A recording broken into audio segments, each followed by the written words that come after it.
Well, I think it goes without saying, it's been a long, long wait, hasn't it, Alex? A game you never thought would see the light of day has, well, seen the light of day this past week. I never thought it would eventually come out. I honestly thought that it was never going to be a thing. Same. Before we get into it, I know that you bought a PS3 back in the day specifically for this game. Exactly. I was, well, very, very impressed by the trailer back in 2009. It looked like it was going to be released in 2011. So that year, I remember getting a PS3 that very Christmas alongside the Ico and Shadow of the Colossus collection. Then I was saddened that, it wasn't coming for the PS3, or at least it didn't look like it was. And then 2 years later, I think, or 3 years later, there was rumours that it would be cancelled. And if that did happen, I would be incredibly let down if that was the case. It's funny you mentioned the Ico collection, because I think it was quite clear they were testing the waters and drumming up the release for The Last Guardian. I reckon that was supposed to come out, like, say, the late 2011 or sometime in 2012. I guess we'll just go straight into saying this is going to be a spoiler-free discussion for the first part of this video. I'll put a timestamp on right now when, if you want to listen to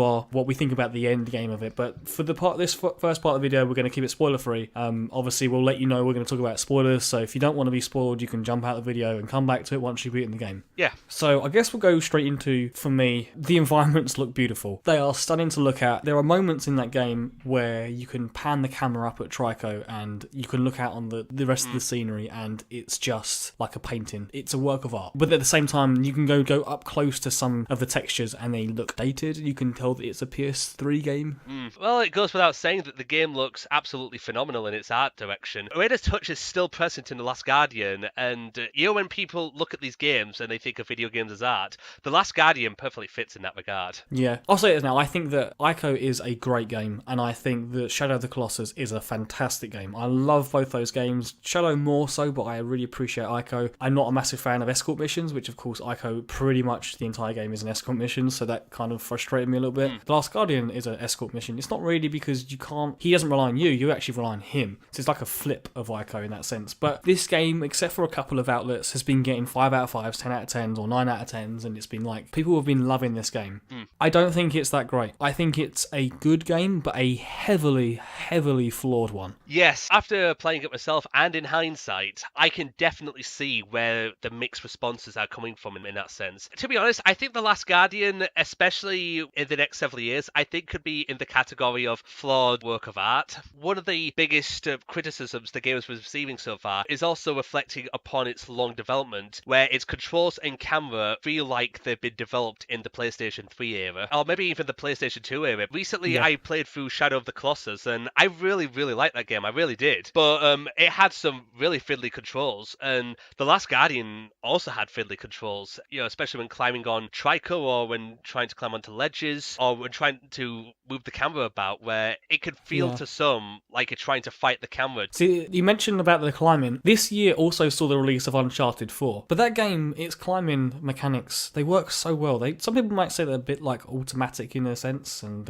I do get that. But the climbing works, and it works perfectly. You play Last Guardian, and the climbing is just so dated. It really does feel dated. And I actually think it's worse than Shadow of the Colossus, because for me the one cool thing about Shadow is that you hold a button to hold onto the ledge or the enemy, which at first takes a while to get used to, but it works because if you want to let go from a Colossus to drop down, you let go of that button and you will drop down. As soon as you hold that button again, your character will reach out to try to grab something. This game, you are constantly, like, there's no button that you press to hold onto it. Your character is constantly trying to grab onto something, and he'll gravitate towards ledges or things to try and hold onto, and I sometimes just want to jump off of Trico and I won't let go of him. I will jump onto the next part of him, and the next part of him, and the next part of him. I just want to get off of him, and I find that grabbing mechanic from Shadow of the Colossus, granted you don't have to have the stamina meter back again, because I don't think that would be needed for Last Guardian. They should have brought that back where you have to hold a button to hold onto him, because I feel like that worked perfectly, in my opinion, for Shadow, and it would have worked perfectly for this as well. Now, in some parts of the game, I can see why they didn't do that, because in some sections where you have to jump onto Trico, and especially when he's jumping about, it might be a bit easy to grab onto, but at the same time, when you're trying to climb onto him in any point of the game, or when you're trying to solve a puzzle, sometimes it feels like you're in some sort of sticky hold and you're just glued onto him. So you have to keep pressing the X button until you're off the thing. As much as the game's been in development for so long, I feel like it could have done with another few months. I reckon someone in PlayStation was like, we need another couple of months to polish up a few little things, like the frame rate, there's certain glitches. I think I told you once there was a moment in the game where you have to get Trico to go underneath this like doorway. Yes, I remember that. And he was just stuck there. I unfortunately didn't get footage of it, so I can't show it. He just was stationary there. His legs were crossed, like as if he like was stuck where he couldn't move out of his animation. His head was moving around and following me, but I would throw like the barrel to feed him, and he would just like not pay attention to it. He was stuck there, and I remember just thinking, do I get to move? Is this supposed to happen? Is this a glitch or whatever? And I then just closed the game. I restarted it again, and he went straight back into the animation of going underneath the door, and I was like, great. So he froze there. And I think that is the biggest problem for me with this game, is that you don't necessarily know if Trico is doing what he's supposed to do or not. I feel like there are moments where in games like you don't know what to do, but you know roughly that you might have to figure out something here. Yeah. With this game, I'll be on Trico and I'll be like, yeah, go over that ledge. Go over to that ledge. Yes. Go over to that ledge. And then he won't. And I think, am I supposed to go over there and just persist with him? Or is that not where I'm supposed to go and I'm trying to find something else? So I end up looking around, trying to find something else. And I'm looking everywhere and I can't figure out exactly what it is to do, because the first thing I did try is what I've got to do. But he wouldn't do what I was asking him to. So instead I started looking around everywhere else. And there's other little things like chains or other little ledges you can climb up. And there's no reason for them being there. I get that they try to make it more like an actual environment. Well, that you wouldn't just like, say for example, in Uncharted, they'll have ledges that are color-coded. Like if a ledge looks like it's climbable, that's exactly where you have to go. And some people might not like that linearity of the game, and I do get that. Yeah. But sometimes in these sort of games it works. And at the end of the day, Last Guardian is a linear game. And on top of that, like I said, the fact that Trico won't obey what I want to do makes me not think that's what I'm supposed to do. And that really bugged me. That was probably my biggest problem with it, and it got me frustrated because it made me resort to a guide, which I hate doing. I don't like doing it in a game at all, let alone a game like this. I want to be invested in the game so much so that I just want to go on a journey. And instead, I had to stop the game and then look at a guide to know exactly, oh no, it is this ledge I've got to jump up to, but I've got to get him into a certain position for his animation to jump up. It was a few moments like that where I decided that I wanted to not play the game. I wanted to just stop playing the game, and it's only because I wanted to do this discussion with you. I was like, no, I'm going to persevere. I won't put this down and pick it up like a month's time. I will do it right now. Yeah. Like how the narrator will say stuff like, it was at this moment I realised that Trico needed something to eat. I'm like, oh, okay, that's good. That's helpful game narration. I now I've got to go and look for a barrel to feed him because he's not well. But they didn't do enough of that to moments where I feel like they were needed. Instead, even right until the very end of the game, they're having button prompts on how to grab a ledge. I'm like, yes, I know how to grab a fucking ledge. Yeah, I noticed that too. One of the first times where it tells you to drop something and it comes up saying this is how you drop it. So I drop it and like, no, wait, no, I have to pick it up and carry it to him. But the game's telling me how to drop it before I actually need to actually drop it. And I just thought, this feels like rushed. They needed to give button prompts, which I don't know why they needed to give button prompts this game. In fact, I know why they needed to give button prompts this game is because they're not intuitive whatsoever. Yeah. Who designed and who decided to have triangle as jump needs to be shot? Maybe a bit extreme, but you get my point. I know that you could think like, oh, do whatever you want to do. Fair enough, but then let me change it. I don't, this is a thing for all games. The fact that there's no customization in this game in terms of controls is just baffling. The only thing I think they give you is the camera controls in terms of like a inverted. I mean, I know I've just gone on a massive rant here, and I will let you speak eventually, Alex. Trust me. But they were the biggest glaring issues for me. Is just it's immersive braking. That's the problem with these button prompts. Like they keep popping, and they were annoying the hell out of me. I wanted to turn them off. Anyway, that's my problems with the game. I'll let you talk now, anything else you have to add there. Yeah, no, now that you mention those issues, as for Trico's AI not obeying when you want it to, this is something where I'm kind of torn about, because it's in the sense where if they're trying to make these creatures, realistic as possible, or, have its own animal instincts, then, okay, I can sort of see that point, in a sense. But when you're trying to speedrun the game, per se, or want to get through a section really fast, it can be completely agonizing and ruin your attempt here. And I say this because one of the trophies in the game to get the platinum involves finishing the game in under 5 hours. Which I could not imagine doing. Like, I cannot conceive the fact that you have to rely on this wayward AI. Do that game in less than 5 hours is baffling. Yes, and as a completionist, that is really off-putting, especially when there's only one save file and no way to track your time. Yeah. You know, unlike Ico did. The way that they have a trophy for beat it in under 30 hours, and I was just like, who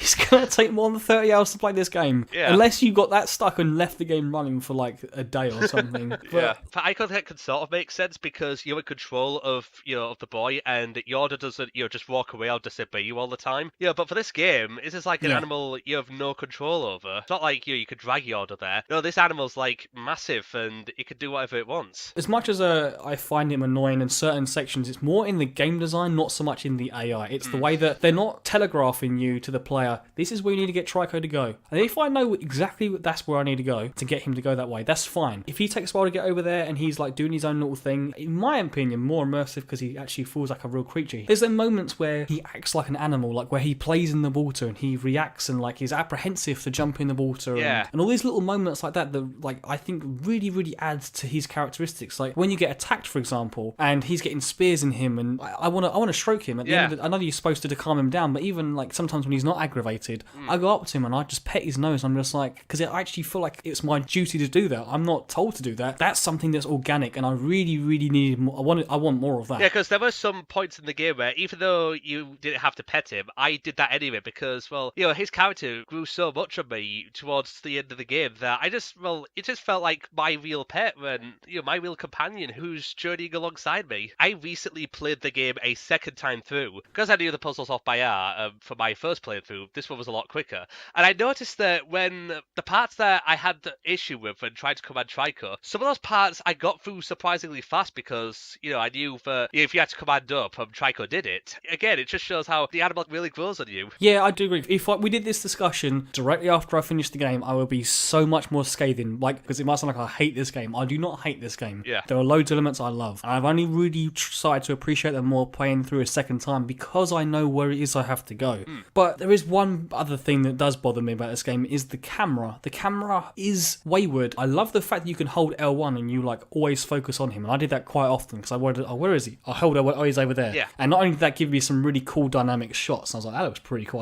I'll take a screenshot of that. That's really cool. But the camera itself, the way that the game is designed, it feels like Shadow of the Colossus. And what was the Shadow of the Colossus game like? It was very open. The entire game was massive open environments. Yeah. You were very rarely ever indoors. And if you were indoors, it was in a big cave area. Basically, the camera was never an issue because it was never getting caught on anything. There's so many areas in The Last Guardian where you're going through these like tunnel areas. Yeah. Where you're holding on to Trico and he's walking through this tunnel and the camera's just having an absolute fit. I'm holding on to him, but I have no idea where I am right now. I remember just thinking, why did you design these areas so small? And that puzzled me. I remember when Trico was going through one of the tunnels, I swear the camera was just focusing on his feet no matter how much I tried focusing on it. And by the way, it was in an underwater section, and when he was going through that, I tried to focus around Trico, but the camera just kept going behind it. It just didn't feel right. I want to talk more positive about this game right now because I feel like all I've done is negative. Like, at least myself, I know you are talking more positive, but that is because I know that you enjoyed the game probably more than I did. Just feel like there should have been more of a reason to explore. I mean, I'm guessing maybe that's not what the game they were trying to craft. Yeah. And yeah, there's a trophy to get all the barrels, which that sounds so tedious to feed him all the barrels. Because there was a couple of times where I'll go to feed him a barrel and he would just look at it and be like, oh, I'm not hungry. I know this won't matter,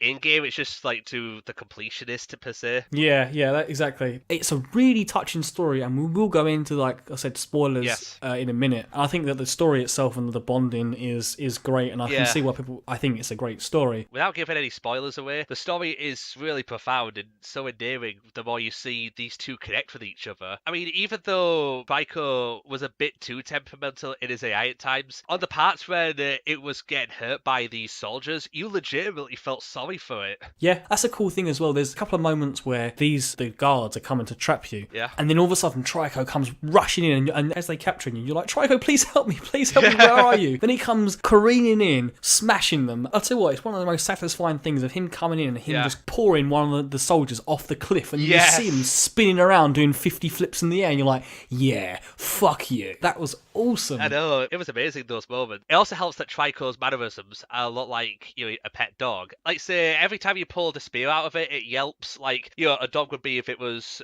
hurt or something. But when you pet it, it also shows affection. Yeah, it reacts dynamically to everything. There was a part early on in the game where you come into the first real open area, and he's looking at you. Then every time a bird would fly past, he would just casually glance up at the bird, and there were just loads of these little moments where I just thought, wow, I feel like I'm looking at a real creature here. And that sounds dumb because, of course, it's a video game. These strips really do help The Last Guardian provide some of my favourite video game moments of this year involving Trico and the boy, but I'll discuss why in the spoiler territory. Okay, if you haven't finished the game, or if you don't want the game to be spoiled in any way, turn off the video now, come back when you have finished it. Otherwise, this is the spoiler section. We're going to talk about the ending, or just elements of the game that weren't talked about or shown before the game was released, which, for me, the first thing that I had no idea, I don't know if it was in any trailers, was, holy hell, Trico has lightning coming out of his tail. Yeah, what the hell is that about? I was not expecting that, when the game was starting up. I mean, I thought, okay, what is this thing that reflects it? Whoa, it's from his tail. I was not expecting that, to say the least. I didn't know what to react. I was like, the fuck? Yeah, I didn't know what to say. I mean, I just rolled with it. I mean, there's not really any other proper spoilers throughout the game, except for maybe, I know there was in one of the trailers, but there's another Trico that's stalking you throughout. Yeah, keep in mind that before I played this game, I didn't look at a lot of trailers, just to not spoil myself the game. So I don't know if it was in one of the trailers, but when I first saw another one of these beings in there, I thought, I just had that we're not alone feeling. I mean, I knew there was going to be soldiers and enemies going in, but the same kind of that Trico is. I thought, okay, this is really interesting so far. See, I wish I had that experience because it was in one of the I think it was the E3 trailer, this year. Yeah. Another Trico in it. And I remember thinking, that's it, I'm not watching any more trailers for this game because I didn't want that anyway. I always assumed The Last Guardian was the fact that this is the last of this Trico, and I just kind of was like, I wish I didn't know about that. The thing is, when Trico was, rolling around in that puddle of water, enjoying itself, yes. Then I saw something one part, like, whoa, there's another one. Okay. It filled me with this intrigue that I wanted to see what was going to happen in the end, no matter how bad the AI felt at times, and no matter how frustrating it felt. After that moment, I got to the part when a bunch of structures were falling down, Trico was going from point A to point B in a lot of cliffs, and there were some intense moments, and then I thought, okay, there's a cliff, it'll be safe. I was like, oh shit, it's the beast. Ah! Yeah, that was cool. That was a cool, almost jump scare. Yeah, because we never saw that beast after that little glimpse, because there it is, and when it fell down, every time I saw Trico be fatally injured, whether he falls from a great height or be brutally beaten, I was like, don't do this. I swear there was about 3 or 4 times where the game cheats you out, making you think Trico's dead. And I was thinking, I swear to God, if he actually dies at this point, I'm going to be so pissed because you faked his death so many times. Considering the tone of Ueda's previous games, Ico and Shadow of the Colossus, a lot of people speculated the ending would be sad. Before I played the game, without watching the trailers, I had a feeling, either the boy or the beast is going to die. And by the end of the game, I was like, I sort of got what I expected. The way that at the end I'm like, oh, the boy's gonna die. Oh no, wait, Trico's gonna die. Oh no, wait, the boy's gonna die. Oh, wait, who's gonna die? Someone who's gonna die here? Because that was the thing. I always thought the Trico was gonna die, and I thought, that moment at the end where he flies you off. Yeah. I thought you were gonna take control of Trico, which I thought would have been really cool. If throughout the entire part, that it finishes off with the boy dying and you are now Trico, you now control. But apparently that didn't happen. Nope. And do you know when Trico puts the boy in the puddle to wake him up? Yes. Because you've journeyed with them for that long, and you want them to see you okay in the end, and when they are okay, and you see Trico overjoyed, it's that same feeling you get when you go home after 7 days and the dog jumps towards you happily, and it's one of my favourite video game moments of this year. I'm not gonna lie. The bit at the very, very end where Trico spits out the boy and they pick him up, and I remember just thinking okay, they know that he's saved the boy. They know he's saved the boy. Yeah. They're not gonna hurt Trico because I swear to God, if they hurt him, then they start throwing spears, and I'm like, oh no, he's gonna die. He's gonna die. And then when the boy wakes up, and I'm just like, because I thought that Trico's the one who's gonna survive, and the boy's gonna die. Then all of a sudden, right at the end, the boy starts waking up, Trico's getting speared, and I'm like, no, Trico's going to die. I'm just thinking, what is going on? And then, did you see the post-credit sequence, the almost Marvel-esque? I saw that. The bit where he wasn't going to survive that. And I'm like, you can't leave it on that. You've either got to show me Trico dead, or you got to show me Trico alive. You cannot just leave it on, ambiguous, is he dead or not? And then when you saw right at the end, the 2 eyes, and then 2 more eyes, and I was like, has he got a lady friend, or is that the one from before? Like, what's going on here? Like, are they going to continue? Yeah, because that beast that was glimpsed early in the game, that was the same one. So I was thinking, did he like partner up with it or something? I don't know about yourself, but throughout the entirety of the game, because of Ico and Shadow of the Colossus, there's like been people have made links to the 2 games that they're in the same universe, and I believe that these 2 games, the 3 games, are in the same universe. Yeah. But I was the whole time looking for Ico and Shadow of the Colossus nods, or like, I don't know if that has been found yet, but at least I didn't find anything, and I was looking for that the entire time. There's a few spiritual similarities in the sense where all 3 games have a companion, all 3 games, a sacrifice is made. And also one moment that really got me was that during the final battle of the game, when all the other Trico species invaded, and Trico itself was getting completely brutally torn apart, and literally torn apart. Which, by the way, about yourself, when I saw that afterwards he got up and he was a little bit scratched up, I was like, they were pulling his tail off. I'm sure they would have done more damage. It didn't look like he was moving throughout the entire battle. But when you go into reactor, like, I swear, I thought, okay, Trico is done for. Yeah, there's that moment where, you go to get your mirror, the bird hits you, and a cutscene occurs where he swoops around the tower, and it feels like about 5 minutes of a cutscene where you do nothing except for just watch as the boy's struggling to stay on this bird's back. And I thought, if this was Shadow, this would have been a dynamic gameplay sequence where now you're all of a sudden trying to survive to stay on this bird's back long enough before he lands back on the thing. And then you went back and all of a sudden you grabbed the mirror shield straight away afterwards. And I was like, what was the point of that last scene? It didn't seem to serve any purpose at all. It was there just for the sake of being there. And again, I feel like that was where maybe Shadow would have done something different. The only control you had on that beast was just climbing throughout it. But I don't believe it has any impact towards what's happening. No, and I feel like that was like one of the problems I had with like the finale. It just kind of, I don't know. That's just a minor disappointment. I say minor because that was only a small part, but I thought overall though the finale was really solid, and it was a satisfactory closure, I believe. Yeah, like you said earlier about how like the last 2 games finished on like quite a sour, like sad note. Yeah. This game actually surprisingly finished on a happy note. Well, they say happy note. I kind of see it as a more bittersweet note. I mean, that is the problem that, like I have the narrator, and it's clearly that the narrator is himself grown up. Yeah. So that, for me, telegraphed right early on, oh, okay, the boy lives, because why would he be telling this story? But then the amount of times where he looks like he's going to die, I thought that it's going to be a fake out of like, by the way, we made you think the boy was going to be survived the whole time, and he's actually not. This is just his, like, I don't know, spiritual narrator. And I thought that would have been, it makes you think that he's not going to die because of that, and yet I still felt that he was going to die. I think, like, they did that quite well.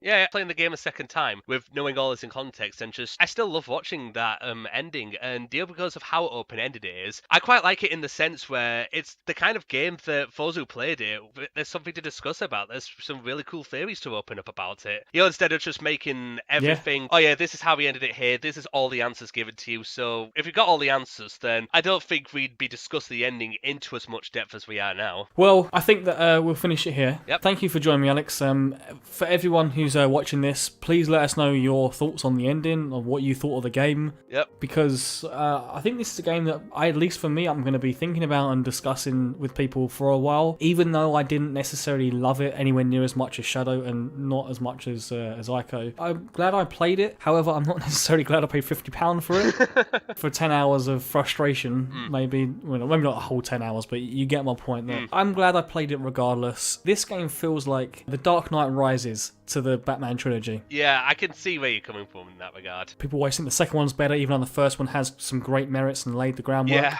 The third one is clearly, I think, in my opinion, the worst of the 3, but at the same time, I still enjoyed my time playing it, and I'm glad that I played it. I felt very conflicted about what I thought of it after all the frustrations, but then there was also the great moments too. But then when I played it the second time, I liked it a lot more than I was frustrated. Yeah, I totally agree. I am glad I played it in the end, and I didn't think it was a waste of time at all. And the second time around, I could just enforce that I really did enjoy this as a whole. It has some of my favourite video game moments of this year too, maybe even like this generation even. Well, again, thank you, Alex, for joining me, and make sure you look out for the 2016 Project Falcon Punch end-of-year deliberations, where a bunch of us and also some guest stars will be talking about our favourite games of 2016. So until then, thank you for watching. Till next time.